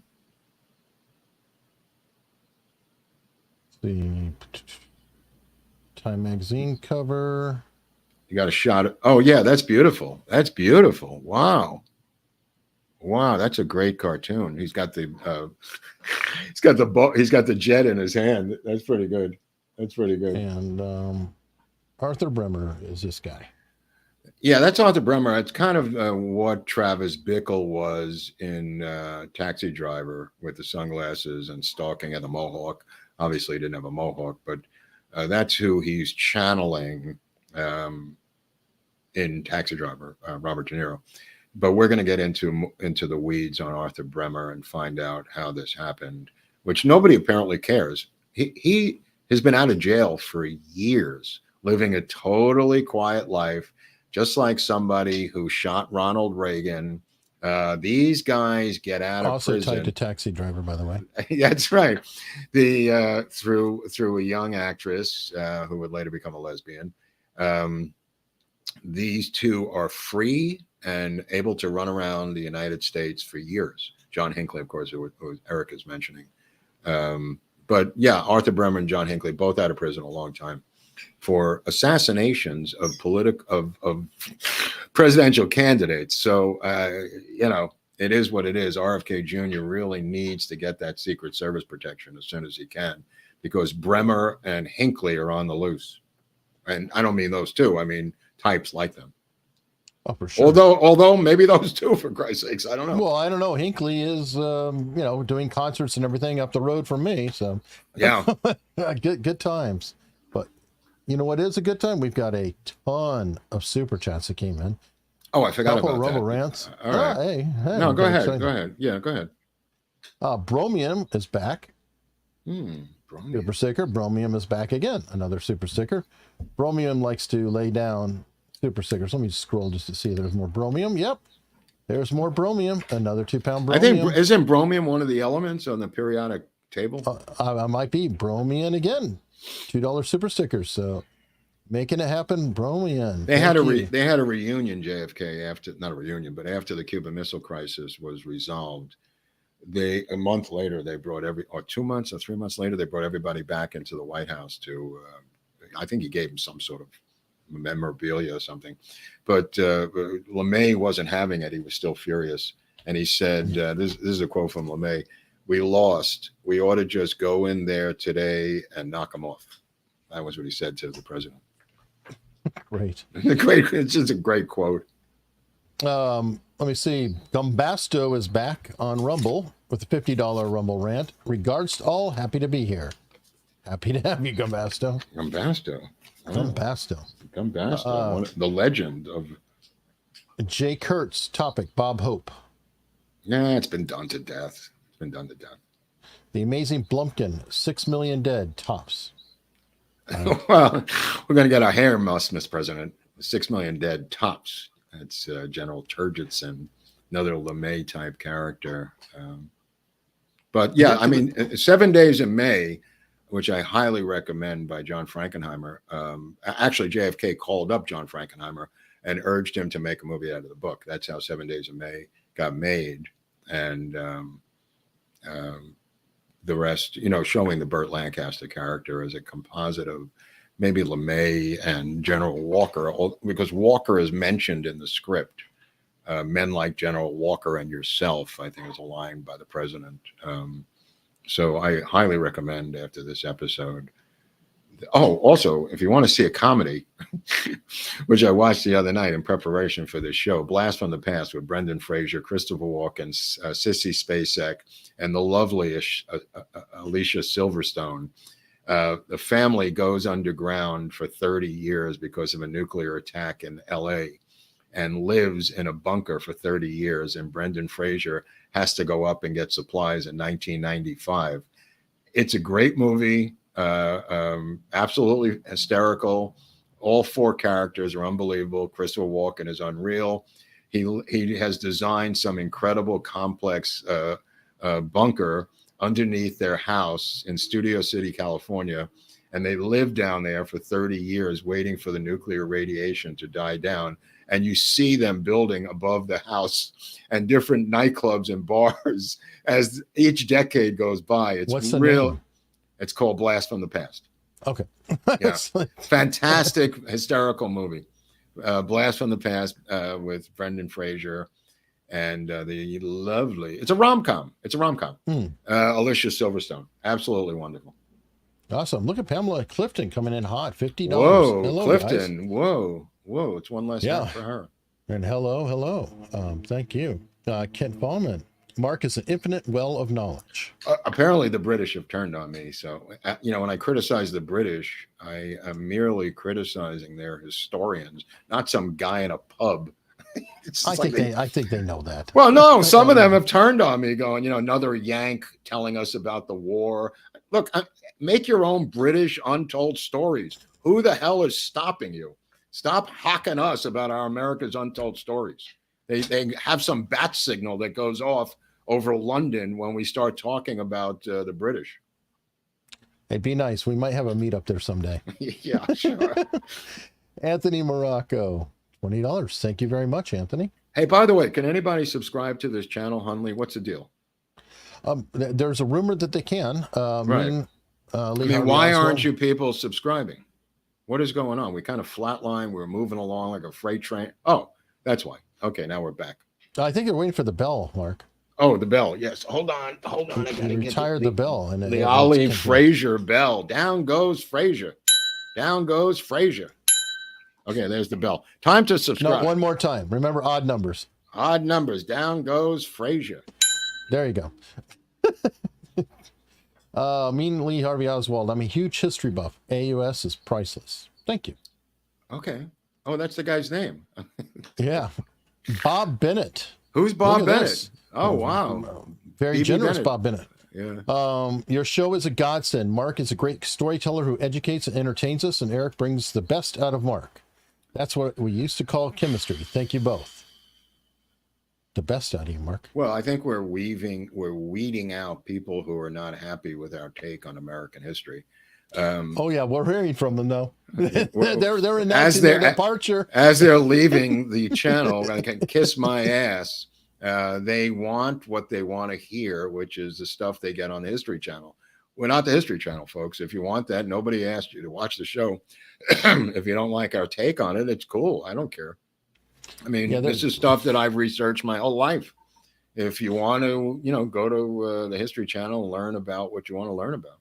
I mean, this is the opposite of what's the guy's name? Howard Zinn's History of the United States. Yeah, Zinn. That guy's done more damage. Mm-hmm. John S. with Britt, who's here, still with us. Oh, good. Okay. And we also have Bromian. So, here's Britt. Oh, Bromian's a Brit, right. Yeah. David Parsons. Mattel is coming out with a line of U.S. presidential transformers. The LBJ one is called Jumbotron. That's funny. Maggie Smith. Here we go. Please stop using the JFK bloody head thumbnail. It's the coin that I put on there to tie them together. I lived through the stuff, and they meant something to me. It's triggering when I see that. That's triggering you? Seeing that, honey, go see a psychiatrist by Monday morning. If that image is triggering you, you need to get your head examined and patch up the hole in your head. Thanks. Thanks for the super chat, though. Yeah, thanks a lot. Yeah, great. You kidding me? All the shit we're going through in this country, this woman is telling us that this is the biggest problem in the United States. We're about to lose the entire republic, but she's concerned about an icon in a YouTube channel. Jesus Christ. Go to see it. Pasha, the JFK assassination, a real-life murder on the Orient Express. Who done it? Everyone could have. Everyone could have. Like, it is who done it. Maybe, small groups of people from these different power bases did it. You know what I mean? Yeah. Each guy, these are the brokers. The people that we've done in the show, we've shown various levels of involvement, some higher, some lower. I mean, I don't think Jim Braden, who was in the Dow Tex building, was involved in the overall strategic planning of the Vietnam War. But Jim Braden was a foot soldier who went in to see Nelson Bunker Hunt the day before the assassination and was arrested as he came out of the Dow Tex building. I mean, there's various levels of players here. I mean, this parlor game is, who was the shooter, man? Who did the shooting? It's a little bit bigger than who did the shooting at this point. True. Did Curtis LeMay do the shooting? No, but he may have greenlit some area of his power base to do this. Yeah. Kurt Burkhalter, sorry. Post-war West Point analysis determined Chennault was the most effective general on any side of World War II. He was replaced by LeMay. Ex-CSA Luke Wright developed the Air Corps. Don't take cheap shots, Yankee. Okay. I don't know what he's talking about. Every single person that Curtis LeMay replaces was a failure. He is brought in by higher ups to replace every single person he replaces and puts it together. When he flies over the hump, he realizes this is an untenable thing and gets us out of it and begins to focus on the island of Japan, which was a better way to end the war. And he was correct about that. This stuff about this guy being the number, it's absurd. Even McNamara, who was his arch nemesis, what did he say last week? I was the greatest military general I've ever seen in my life in American history. I mean, you got to give credit where credit's due. He may have gone crazy at the end, and not crazy, but he may have gone and killed the president, but it doesn't delete his military career, Eric. It's the same with General Walker. That's why I'm covering these guys, people, because Walker's military career is not the same as Walker ending up in a men's room in Turtle Creek outside of Dallas, arrested by police for gay activity. These guys have long lives with various things happening, and that's why they're multi-part looks at these guys. These are not little snapshots of LeMay's life in the middle of the Cuban Missile Crisis or in the middle of the firebombing of Tokyo. Like I said last week, the military built an entire city in the middle of Utah, completely copying Tokyo, and they burned it down over and over and over again, practicing for the firebombing of Tokyo. He did not come up with this, LeMay. LeMay carried it out. I mean, everybody's blaming LeMay for this. He carried it out. He endorsed it, supported it, and did it. But everybody was involved in this. Yeah, true. Go ahead and like and share. I agree. Perfect message. It's a good message. Damn, I'm late. To learn, thinks I'm entertained. Okay, good. Glad you're entertained and hopefully learning. Oh, here's the quote I was looking for from JFK. What is the advantage of putting ballistic missiles in Cuba? It's just as if we put a major number of missiles in Turkey. And then Bundy says, well, we did that, sir. That's the actual quote from Bundy. That's funny. I know. Thank you, Rocket Pepper 88. Thank you, Larice Correa. Tim McLaughlin, great information. As a former history teacher, I enjoy your shows. Keep it going and God bless. I don't know how long we can keep it going, but God bless anyway. No, we'll keep it going. David Clore, Hunt Brothers Pizza at the gas station. Is that true? There is a Hunt Brothers Pizza. I don't think it's Hunt it's Brothers. Not them. No, I think it's, well, Hunt's not a rarefied name. Tony Bug with $10. Thank you. Uncle Jake's Raiders videos with $5. Thank you. Doug Archbold, thanks for telling the truth on LeMay, a real general. Yeah, I mean, again, these are not ballet dancers. I mean, for the love of God, these are military generals who got their hands dirty. He didn't start out as a general, right, Eric? Oh. No, I mean, he was physically the first bomber in a formation bombing Germany. I mean, this guy was shot at, not whatever happened to LeMay in the course of the war. His men were killed. He was the first leader of the bombing group. I mean, this guy he was not an armchair general. This was not a guy who stayed in the office moving chess pieces around a board. He was out doing things, and he didn't start out as a general. Yeah, that's true. I mean, he went up through, officer ranks. New to the channel, have you talked about Judith Baker? Her book, Me and Lee. We're going to do it right now for about 2 hours. We're just going to get into. We're going to stop the show and talk about it. Yeah, it's a good book. I would get it. You know what? All the answers are in that book. I thought you liked the musical better. Is there a musical? Wasn't there supposed to be a musical? I sent you the musical. Oh, right. I forgot. Oh, that was crazy. I did enjoy it. That was insane. That was absolutely insane. Wow. I got to get that on DVD. For sure. Let me see. Will you be doing an episode on Meyer Lansky? It's been done to death. There's nothing new I can come up with on Lansky. Sorry. All right. We're trying to do Untold Stories. Not retold stories. What if we had a show called America's Retold Stories and we could do Lansky? Recycled. That'd be our spinoff. We need a producer. Well, that's really what you see in those history podcasts on YouTube. You know, it's like history's retold stories where they just go, and then this happened, 1943. And it's just like this timeline style of history, you know. Yeah. Bromium's back with another super sticker. Thank you. Leo Battenhausen. There are very moronic people out there. By the way, I suggested Pee-wee a long time ago and he's gone now. R.I.P. Yeah. Well, all I could tell you is what I told you last week about Sidney Bartholomew and being his art director. I mean, I never liked Pee-wee's Playhouse, and I'm not speaking ill of the dead. I thought it was too over the top trying to be hip, and I never really got it. I mean, I got it, but I don't think there's anything more to get. As a kid's show, it was supposed to be some avant-garde version of Mr. Rogers, but it was no South Park.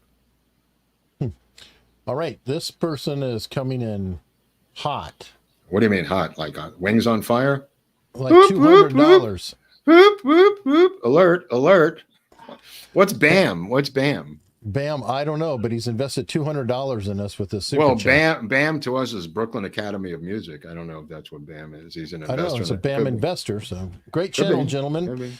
Watch all the time and appreciate your critical thinking and the deep dive into these topics. Thank you very much. Thank you, because we're taking a lot of flack from ground fire lately. You know, we're flying over enemy territory. And as Barnes said, I think early on, like 2 years ago, he said they're going to start firing when you get over the target. And that's what he meant, Robert. And we're taking ground fire now because we're over the target. And we're getting closer to the 60th anniversary. There's people, I can't get into the details of what's going on, but we're taking fire. So just be aware. Oh, yes. Just read the comments. You'll see. Well, it's more than comments. And people are there's phone call. Yeah, there's people doing stuff that I can't get into right now. Yeah. Elated Kitten with a really cool picture there. Up until now that I found your channel, I've learned that the Kennedy brothers were also flawed individuals. They're usually portrayed as righteous, can do no wrong. Thank you for the enlightenment. Love your channel. Yeah, I'm not a Kennedy hater. I'm just saying they're not perfect. And this history has painted them with all their different apparatchiks, you know, Ted Sorensen, all these different. What's that? They're martyred. I mean, they're martyred, but I'm saying they were flawed individuals who were amateurs at what they were doing and were very young, very inexperienced, ended up in the presidency and made a lot of mistakes. It doesn't mean that they weren't likable. It doesn't mean that they weren't idealistic, had the right intentions or whatever it was. He did keep us out of nuclear war and kept us out of war. I mean, it was LBJ who flipped that script, you know, once they killed him. So I don't have that beef. And then RFK kind of goes from this, McCarthy hearing, anti-communist, interestingly enough, it's the McClellan committees that begins to demand that Americans be taught anti-communist education. And that leads to General Walker in Berlin teaching his men anti-communist education, which they later remove him from office for in violation of the Hatch Act. And it's really odd that it comes and starts with RFK demanding through the McClellan Committee that we as Americans need an anti-communist education. And when we start doing it, they blanch. Weird contrarian. Yeah. Is there a story on the British invasion? I'm sure there's many, but we probably won't be covering when you go to British Untold Stories, they cover the entire British invasion. It's astounding how deep they go. There are British versions of Eric and I on the show, they don't sound exactly like us. They have British accents. In fact, Eric's character has a Liverpudlian accent that sounds like Richard Starkey. It sounds like Richard Starkey. But yeah, that'll be covered by British Untold Stories. Bromian, another super sticker. This guy Bromian's unbelievable. He's hitting the meth pipe, Bromian. He's just like boom, boom. He's he's just like a rat in a maze. He's hitting the meth pipe and then the lever. You know. All right. Helton, aka Faster Man. If my history teacher would have been like Mark, I might have learned something. I learned more from you guys than I did in school. Thank you. I mean, school's not that bad. I mean, the thing about school was you got out what you put in, is just my take on school in general. If you're a fuck off and didn't do anything, you could blame your teachers, and some teachers suck, obviously. But it's what you put into it, that what you got out of it. I think it's a two-way street. Same thing with college. If you sit there like a vegetable listening to your Marxist professor telling you about Marx and Engels and don't violently, physically stand up and protest and videotape it, then you're just going to be a pawn, and just, another sheep. I think that we have to push back against these Marxists. We'll get into it on Friday, but a woman from the American Library Association was just elected president of, this is the national umbrella organization. Your wife may know about this, Eric, called the American Library Association. She was elected president this week. First thing she did was declare herself a Marxist revolutionary and say she's going to run the library system through Marxist principles. We can't have this happen. I don't care if you're a Marxist at the end of the bar, drinking yourself to death, rambling on about Marx and Engels. We can't have people in power declaring that they're Marxist revolutionaries and still keep our country. Let's move on. I agree. I think she can go to Soviet Union and apply her trade. Right. And views. Let's go through some, we've got one more Rumble rant. I Care 22, guys, you rock. Spreading the word of your channel to other streamers. Hope to attend a meetup in the future. Well, we have a meetup in the future. What are you talking about? Who is this guy? We got a meetup. We're going to have food, drink, partying, music. VIP sold out, by the way. Forget the VIPs. You got to come with the regular people on Sunday. VIPs are dead to us. You come with the regular people. We'll get you in there. There's going to be a live show, a live radio broadcast. You can hook up. I guess Hunley's got the information there, but we're going to do a live show in Montgomery, Alabama. What could possibly go wrong historically in Montgomery, Alabama? Why there? People are hawking me. Why Montgomery? Like, there's not enough history in Montgomery to have an episode there of American history. Just this week, I don't know if you've seen this viral video of the fight on the riverboat in Montgomery, Alabama. There was like 30 people punching each other in the face. And I said, this is my kind of town. I can't wait to get in there. No, yay. Good time. This is going to be good. All right. Let me see. On locals, we got a few tips here. By the way, we went from DEFCON 2 to DEFCON 3, in case I got that backwards. DEFCON 5 being the top war. So we went from 2 to 3. Kennedy flipped out because he didn't want to send a signal to Khrushchev like it really mattered at that point that, we were doing stuff militarily. Cool. Okay, Cannondale. These 2 LeMay episodes are the most enlightening things I've watched in a long time. Thanks. Mm-hmm. I'm exhausted from them. Jesus Christ. I haven't been this exhausted since the Walker episodes. You know what it is? I'm saying exhausted, but the reality of it is these guys had big, sprawling careers over multi-decades. It's hard to encapsulate it into 2 episodes of storytelling for me. I think we did it. I covered just about everything I wanted to cover. But it's hard when you have these major giant figures in American history who have lasted for a long time. I mean, he's born in the 1920s, for Christ's sakes, and he's born in 19 whatever, and dies in teens, dies in 1990, Eric LeMay. So he goes, I mean, look how many decades he goes into, LeMay. Yeah, for sure. Victory on locals, Victory 04. Do you recommend the series The Kennedys? I think it was an Amazon series. I'm not sure. Probably not off the top of my head. None of those can hold water. You know, I mean, just to mention the names of people who disagreed with the Kennedys during the Cuban Missile Crisis, like I said, it was Richard Russell from Georgia, I think he is, William Fulbright from Arkansas, Dwight Eisenhower, Dean Acheson, the old Cold Warrior, and Paul Nietzsche, the nuclear arms disarmament guy, all disagreed with this quarantine as opposed to going in with an invasion. Everybody, there was nobody, just so you know. And but the Kennedys did what they did. They did it their way, you know. All right. Bighorn Shaver, have you seen the movie Wild in the Streets? Oh yeah, sure, of course. It's a crazy exploitation film. It's one of those films that exploits the Hollywood's attempt to show in the '60s counterculture. It's fun. It's a fun movie, but not as fun as Blast from the Past with Brendan Fraser and Alicia Silverstone, which I highly recommend for this weekend. All right. It's Nuclear Week is why I'm mentioning these films, because I'm watching today. It's the whole week. I mean, it's Nagasaki, it's Hiroshima the other day. It's in the news, so I start to watch Strangelove and Failsafe with Henry Fonda again. I do it every year, and I watch nuclear-themed films, but I haven't watched this one in a while, Blast from the Past, so I recommend it. Cannondale wants to know, did you get your tie at Target? You know, it does look like the Target logo, doesn't it? Kind of. But isn't that red? Or isn't that red? Yeah, that is red. Right. No, I know. This is blue. The background of this thing is blue.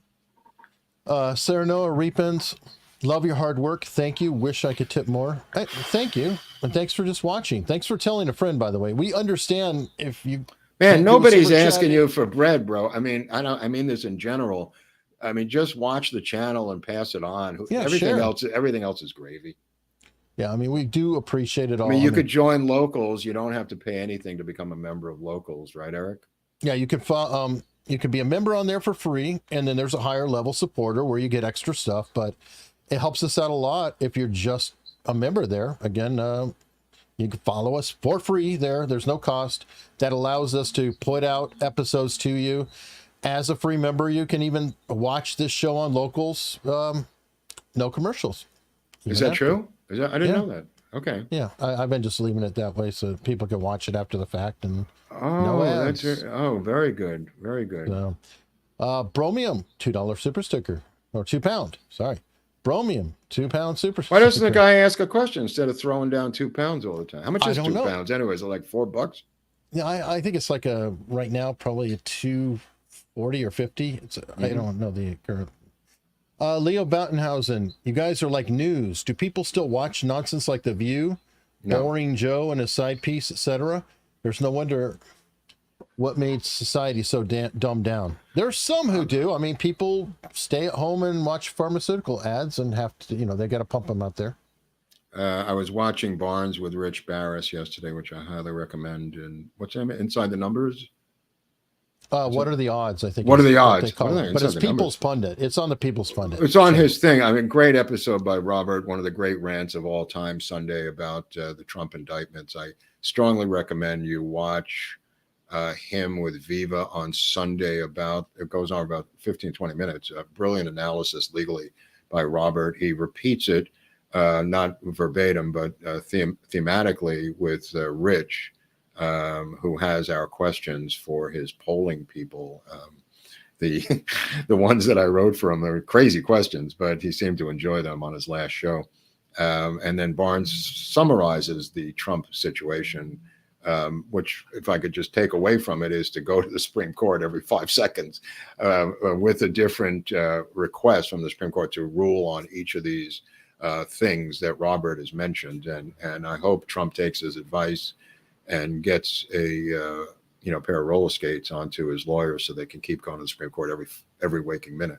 I mean, this Supreme Court door should be knocked on by his lawyers, even if they're rejected, every single day until this is over. You should have a camp outside of it. Just camp outside, get a hotel room, just go over there, have some aides go over every day until the Supreme Court is forced, and I mean forced, by the bright light and loudness of the American public to deal with this, the gutless black robe cowards that they are.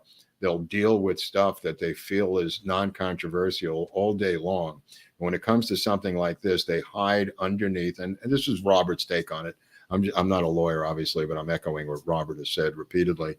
Especially when it comes to election stuff, they tend to hide under their desks. And this thing is not going to go away. This is a collision course. It's a constitutional crisis. Everybody bandies that term around. But we're on a collision course here that is just going to, like Robert said last night, every 100 years or so, apparently America has to go through this of just complete meltdown and crazy crap. And he said, we're a little early. This is 75 years, but it may take 25 years to figure this goddamn thing out. It's the turning deal. I forgot the name of it, but the fourth turning. But anyway, yeah. But anyway, this I urge you to watch Robert's thing. Some people contacted me on Twitter about it, how brilliant it was, and I'm not involved in it. I just retweeted it. But great episode with him and Viva on Sunday. What's today? Tuesday? Yeah. So it's like not even 48 hours old. All right, so super sticker from Louise Korea. Thank you very much. From North Korea? Louise. Oh. Ronald Pinta, who's also Gumbasto. That's the same guy? Yep, I believe so. Do you know about 3/4 of Africa wants all foreign troops out of their country? We get most of our uranium from them. The other country is Russia. Yeah, I've heard that. Something's going on in Africa, and I was listening to Dan Bongino yesterday, who said that something is going to happen in Alaska with the Chinese and the Russians. I don't know what he's talking about, but he said you could take it to the bank. So I'm passing this along from Bongino that something is going to happen in Alaska or Taiwan and then Alaska. So it might be a Cuba, Turkey kind of a thing, or a Berlin, Cuba kind of thing. I'm not really sure what he's getting at, but there may be some Taiwan action in the next couple of weeks when we start to get into the fall. So keep your eyes peeled for that. I don't know what's going to happen. All right. Running these out. Pinochet's helicopter tours. Work has me missed usual time. Apologies if this was covered. Was there a reason? LeMay was in Toronto on the 22nd. He wasn't in Toronto. He was in northern Michigan in a cabin that he used for hunting and fishing. And yeah, you discussed that earlier. I discussed that earlier in the show. I mean, he may have gone to Toronto on the trip, but that's not really what he was doing. He was doing, and who knows if he was hiding out or if he needed an alibi. It wasn't like General Walker running up and down the Braniff Airlines flight saying, well, remember me, General Walker, I was on this flight from Shreveport to Dallas. That's not what LeMay was doing. He could have had an alibi. But again, I mean, nobody expected LeMay to be on the ground supervising this operation in Dallas, for Christ's sakes. All right. Do you think it's possible the CIA and possibly the NSC believe Kennedy was being blackmailed by the USSR? Yeah. Oh, yeah. It's highly possible. And in fact, they believe that he committed treason. They believe that he operated through back channels that was illegal. They believed a lot of stuff. They believed he was a traitor. They believed he was a communist sympathizer. I mean, there's a lot of beliefs. And some of them have a lot of veracity to them. I mean, the actions that he took, some of them are inexplicable. True. All right, last super chat. Oh, for the love of God. Shutting it down. He makes his appearance. Great show once again. Does Mark think Oswald had prior knowledge to the assassination, maybe to stop it, or an abort team? I don't think so, but Abraham Bolden, the black Secret Service agent from Chicago, said that somebody called the Secret Service about the tip-off of the assassination in Chicago, and he left his name as Lee. I mean, that's the only thing would go on is the tip-off about the assassination attempt in Chicago of JFK that Bolden alluded to.